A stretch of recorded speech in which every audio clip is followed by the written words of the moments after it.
마지막 모습으로 조선시대 전체를 평가할 수 없다. 마지막 모습으로. 자, 조선의 노비제가 500년 동안 이제 이어져 왔었는데, 예를 들면요, 조선 대부분의 기간 동안 세계 그 어느 나라보다도 인권이 앞선 나라였어요. 조선의 노비는 노예와는 비교도 안 되고요, 유럽의 농노보다도 처지가 나았어요. 물론 굉장히 비참한 생활을 한 노비들도 많았겠고요, 인권의 사각지대였던 건 맞습니다, 노비제가. 그런데 노비제잖아요. 일본과 중국에는 노비제가 없어요. 왜 없냐? 제도적으로 각 집안에 있는, 여러 사람들의 집안에 있는 하인들, 종들을 관리하고 보호해주는 제도가 있을 필요가 없어요. 그 사람들은 그냥 물건이에요. 일본의 하인, 개닌이라고 하는데요, 주인한테 생사를 마음대로 할 수 있는 처분권이 그냥 있었어요. 아예 제도 바깥에 있었어요. 중국도 마찬가지예요. 중국은 명청시대 인신매매 시장이 지금은 많이 줄었다고 하지만 아직도 있습니다. 그래서 중국 영화에 보면은 이런 영화가 있어요. 영화가 어떻게 시작하냐? 남자 주인공이 여자 주인공을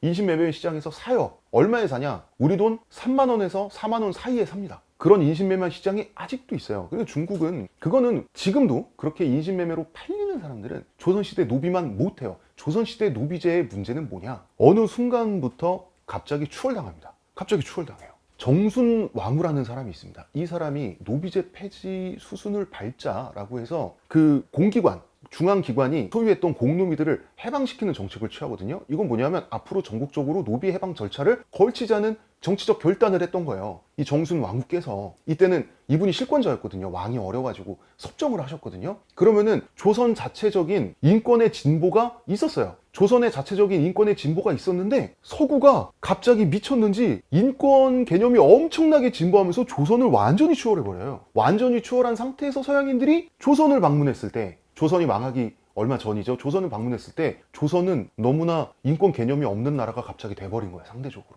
조선 형벌 왜 저렇게 야만적이야? 조선의 노비 왜 저렇게 비참하고 불쌍해? 이렇게 돼버린 거예요. 인권의 지각생인 거예요. 추월당했던 거예요, 조선은. 변화가 있기도 했어요. 주체적 변화가 있었는데 너무나 느렸던 거죠. 서양 근대의 속도를 만나자 갑자기 조선은 후진국이 돼버리고 말았던 거예요, 비교적으로. 이렇게 조선 사회를 우리가 복합적으로 봐야 됩니다. 그래서 조선의 마지막 모습을 가지고 조선사 전체를 평가할 수 없다. 저는 이렇게 봅니다.